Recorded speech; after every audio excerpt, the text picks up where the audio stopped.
welcome back to the channel. Today, we're taking a wild ride through the hidden history of Midnight Madness, the 1980 cult classic that brought us scavenger hunts, outrageous antics, and even a young Michael J. Fox in his big-screen debut. While it may not have been a box office smash, this quirky adventure has gained a devoted following over the years. But did you know Disney was secretly involved? Or that the film was inspired by a real-life game? From surprising cameos to behind-the-scenes chaos, we've got 23 incredible facts about Midnight Madness that you probably never knew.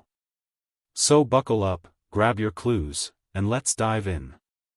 Michael J. Fox's big-screen debut. Did you know that Midnight Madness, 1980, was the first-ever feature film to showcase the talent of Michael J. Fox? That's right, before Family Ties and long before Back to the Future, a teenage Fox appeared in this cult classic, credited simply as Michael Fox. He played Scott Larson, the younger brother of Adam, the film's lead character played by David Naughton. At the time, Fox was still an unknown actor in Hollywood, struggling to land major roles. Originally from Canada, he had already gained some experience acting in the sitcom Leo and Me, but Midnight Madness marked his transition into American film. His role as Scott Larson was small, but even then, his natural charisma, comedic timing, and ability to steal scenes were undeniable. Fun fact, Fox originally went by Michael Fox, but guess what? There was already another actor with that name. So, to stand out, he added the J, and the rest is history. In the film, Scott Larson is the typical pesky younger brother, always getting into trouble and looking up to his older sibling. The dynamic between Fox and Naughton provided a mix of humor and heart, with Scott's enthusiasm and meddling making for some entertaining moments. For years, Midnight Madness remained an underrated film, and many casual viewers didn't even realize Michael J. Fox was in it. But as his career skyrocketed, fans started revisiting his early work, leading to a wave of rediscovery. When longtime fans of Back to the Future or Family Ties stumbled upon Midnight Madness, their reactions were priceless. Many couldn't believe that the same actor who played Marty McFly once starred in this quirky scavenger hunt comedy. Movie buffs and Fox fans have often pointed out how, even in this minor role, you can see glimpses of the star he would become. His signature charm, quick wit, and likability were all there, just waiting to be fully realized. Over the years, as Midnight Madness grew into a cult favorite, many retrospectives on Fox's career have mentioned it as his humble beginning. Some film critics have even gone back to analyze his performance, noting how his youthful energy and comedic instincts were already on display. While the movie itself wasn't a massive hit, it now holds a special place in Hollywood history for launching the career of one of the most beloved actors of all time.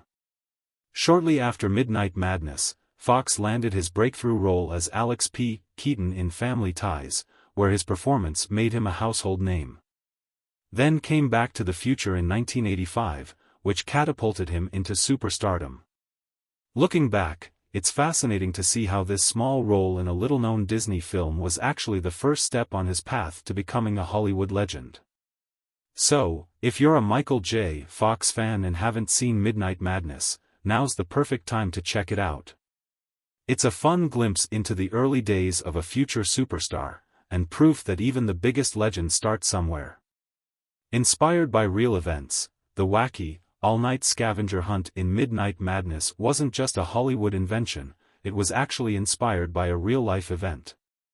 Back in 1973, a young graphic designer named Don Luskin organized an elaborate, citywide game in Los Angeles, setting the stage for what would eventually become the movie's unforgettable adventure.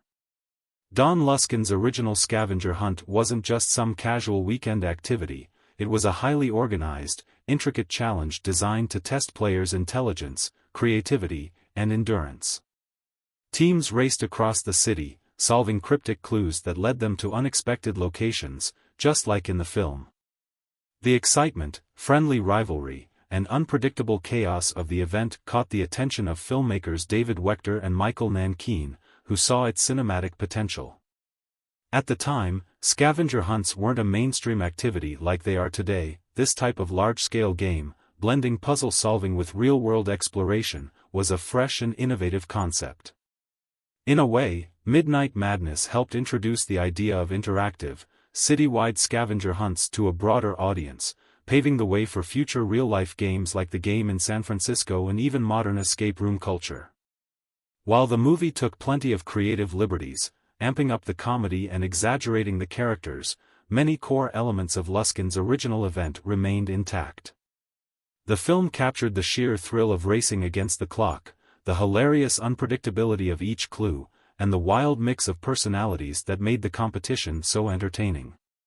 One key similarity between the real game and the film was the idea of having one mastermind orchestrating the entire experience. In Midnight Madness, that role was played by the eccentric genius Leon, who carefully crafted each challenge to push the teams to their limits. In reality, Luskin played a similar role, designing puzzles that forced participants to think outside the box. What's fascinating is how the spirit of Luskin's scavenger hunt didn't just influence Midnight Madness, it also left a lasting mark on pop culture. Over the years, citywide scavenger hunts have become a popular trend, with many companies, universities, and even TV shows adopting the concept.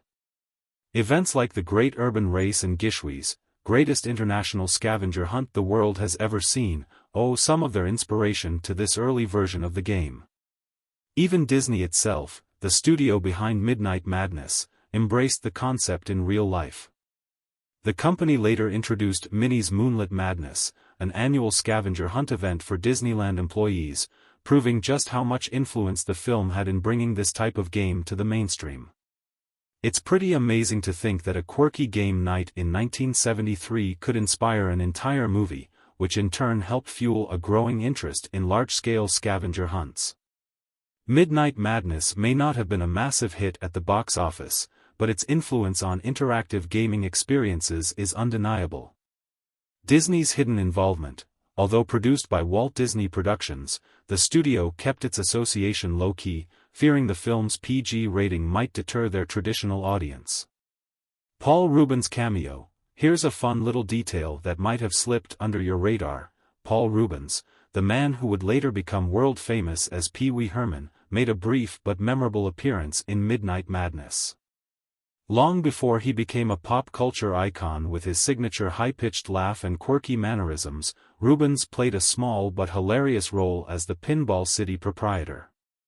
If you weren't paying close attention, you might not have even realized it was him.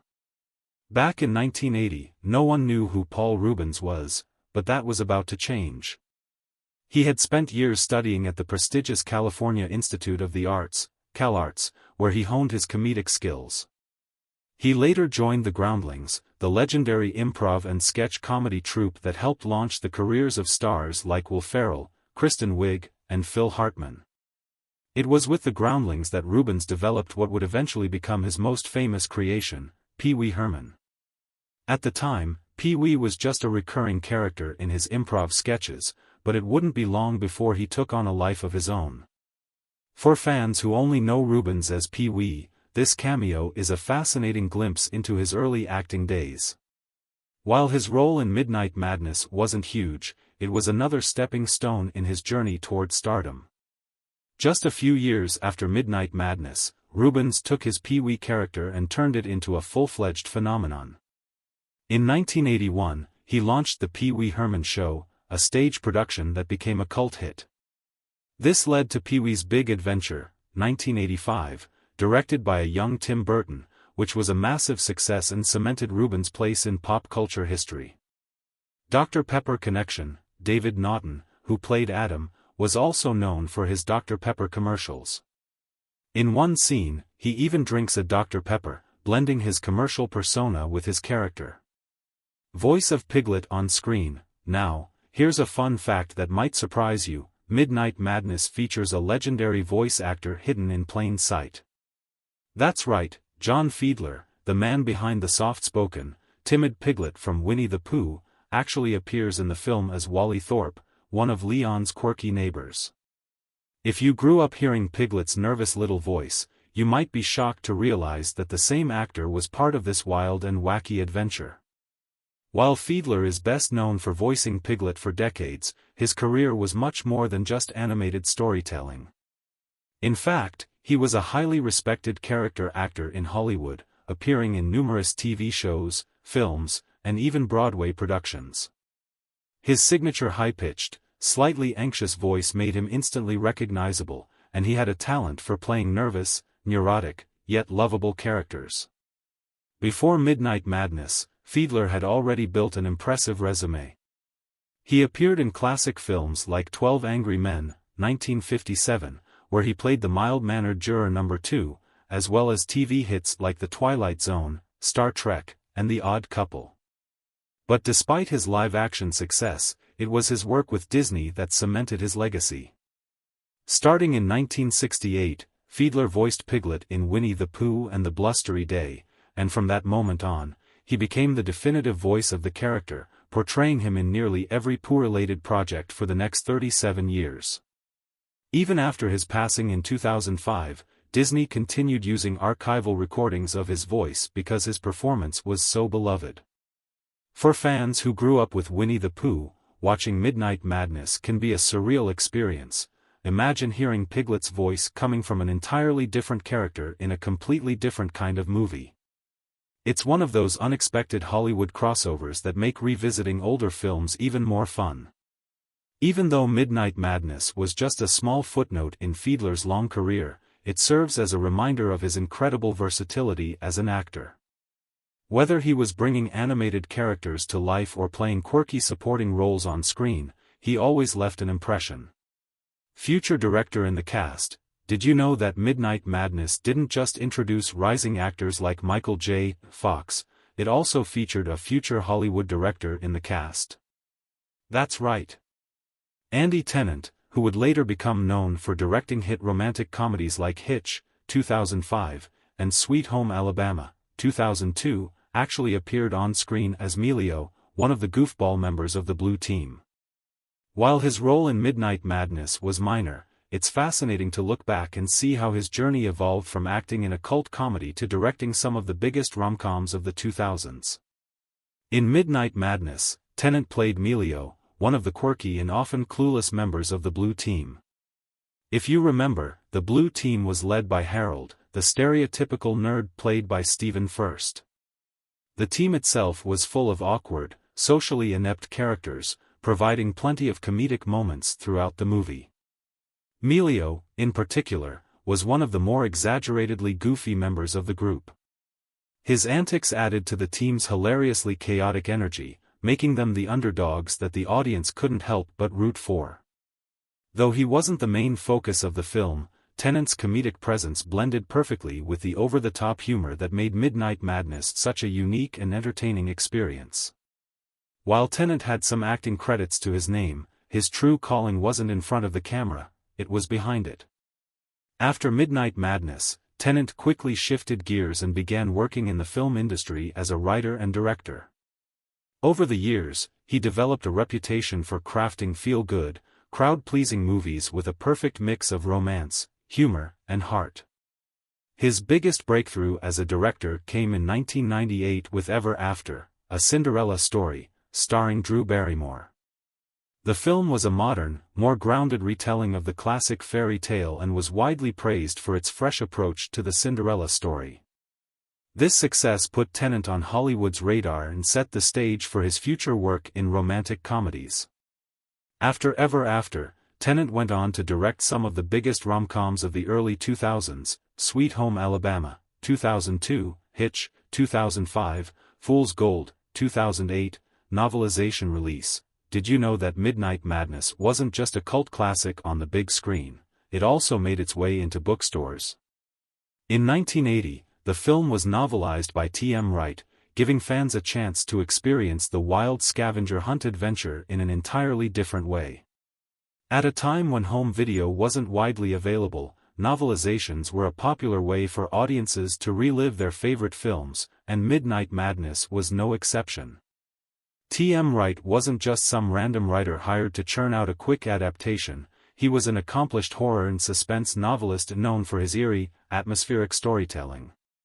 While Midnight Madness was a light-hearted, wacky comedy, Wright was better known for books like Strange Seed and A Manhattan Ghost Story, which had much darker, psychological themes. His involvement in novelizing Midnight Madness was an unusual but fascinating choice, showing just how diverse his writing career was. Unlike the fast-paced, visually chaotic nature of the film, the novelization allowed fans to dive deeper into the characters, their motivations, and even parts of the scavenger hunt that weren't fully explored on screen. Many movie novelizations from that era included extended scenes, extra dialogue, or even slightly altered storylines, sometimes because they were based on early versions of the script rather than the final cut of the film. While Midnight Madness is known for its over-the-top humor and visual gags, the novelization gave fans a different way to appreciate the story. It allowed them to picture the adventure in their own minds, bringing a unique perspective to the experience. Some fans who discovered the book years later have even speculated about whether certain scenes in the novel were originally meant to be in the film but were cut during production.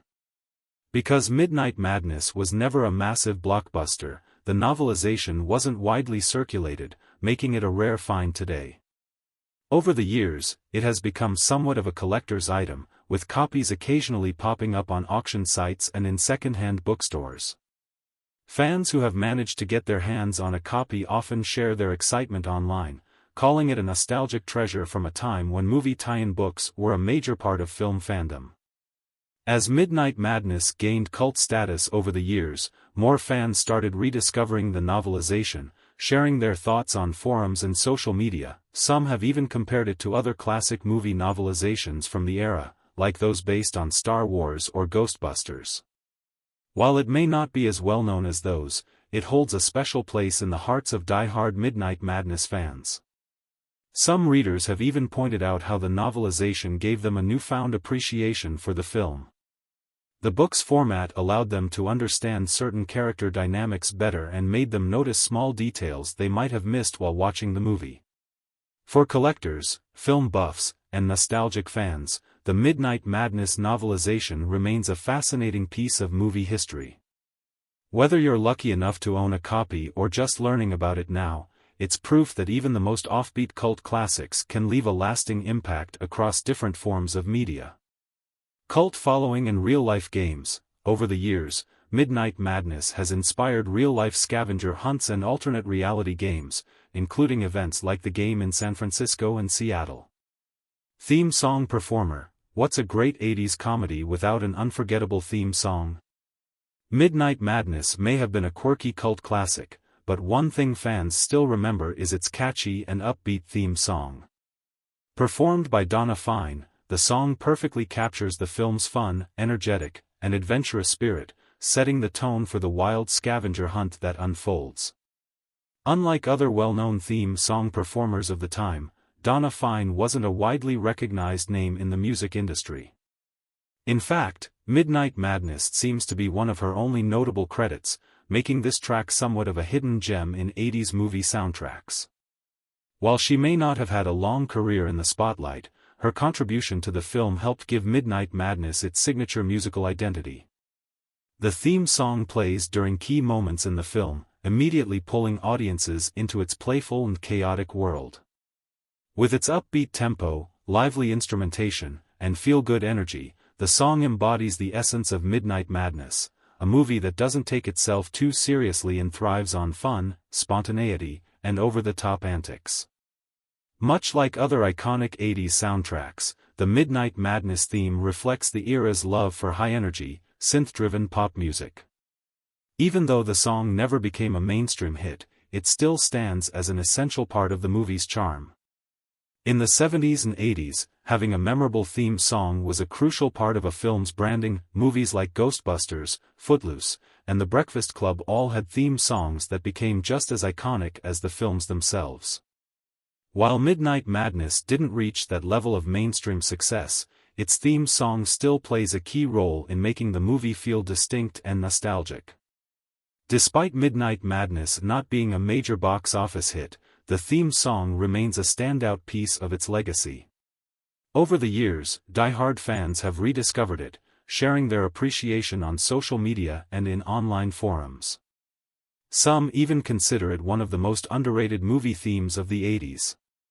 Working title: the film's original title was The All-Night Treasure Hunt, but it was changed to avoid confusion with the 1979 film Scavenger Hunt. Elevator Anachronism: in the Bonaventure Hotel scene, the elevator panel shows 51 floors, but the actual hotel has only 35 floors. Jeep misnomer: here's a fun little detail that car enthusiasts and eagle-eyed viewers may have noticed. Throughout Midnight Madness, the yellow team's vehicle is repeatedly referred to as a Jeep. But in reality, it's not a Jeep at all. The vehicle they're driving is actually a Toyota Land Cruiser FJ40, a rugged off-road classic that's often mistaken for its American counterpart. The Toyota Land Cruiser FJ40, particularly the models from the 60s and 70s, bears a striking resemblance to the traditional Jeep CJ models, which were widely popular in the US at the time. Both vehicles have a boxy, utilitarian design, open-air capability, and off-road-ready features, making them easy to confuse, especially for casual viewers who aren't car buffs. It's very possible that the filmmakers simply used Jeep as a generic term for any rugged, off-road vehicle, much like how people say Kleenex when referring to tissues or Xerox when talking about photocopying. After all, Jeep was, and still is, one of the most well-known names in off-road vehicles, so calling the Land Cruiser a Jeep might have just been an oversight rather than a deliberate misidentification. Now, the big question: did the filmmakers unknowingly misidentify the vehicle, or was it just a slip-up? There's a good chance that the production team wasn't too focused on automotive accuracy. Since the yellow team was portrayed as a group of obnoxious jocks, their vehicle was mainly used to reflect their loud, in-your-face personality.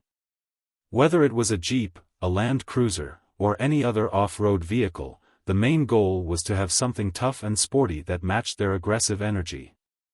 However, some fans have speculated that the mistake could have come from the script stage, where Jeep was simply used as a placeholder for any off-road vehicle, and it never got corrected on set. Others think it might have been an intentional choice because, at the time, Jeep was the more recognizable brand name to general audiences, even if the actual vehicle was something else.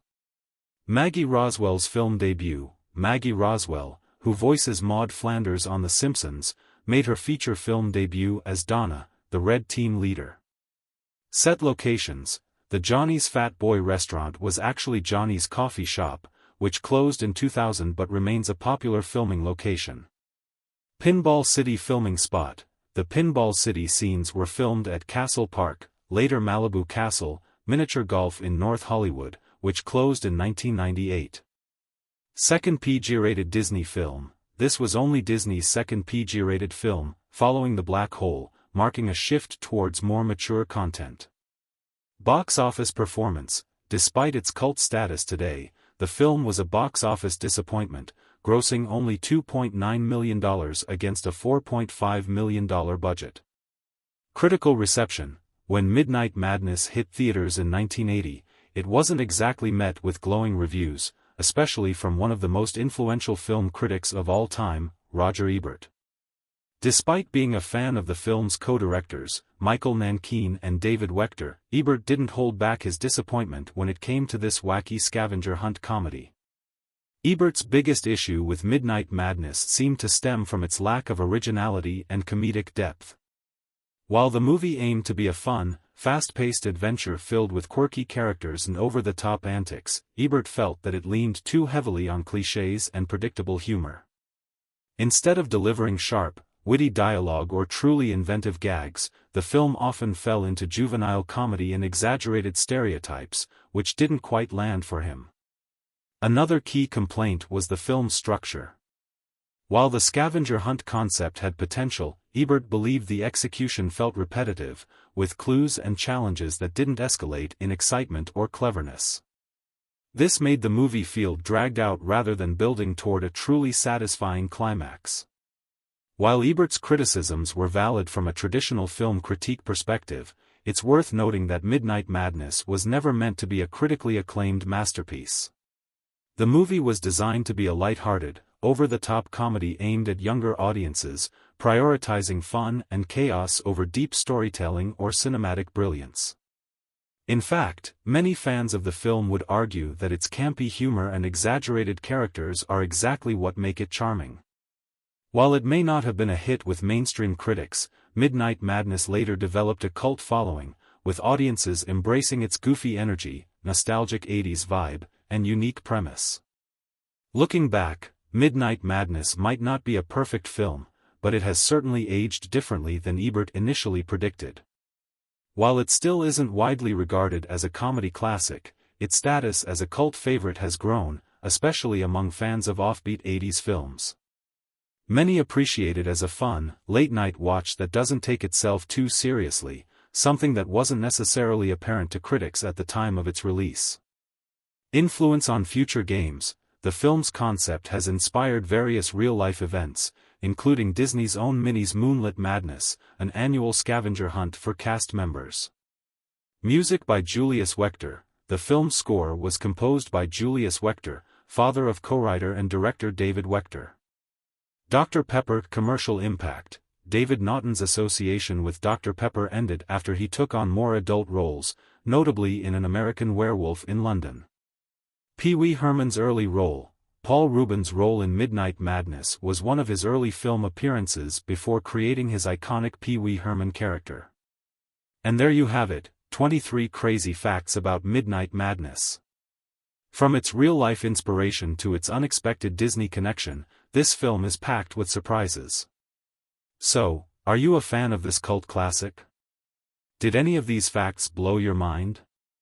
Let us know in the comments. And if you enjoyed this deep dive, don't forget to hit that like button, subscribe for more movie trivia, and ring the bell so you never miss an upload. Until next time, keep the madness alive.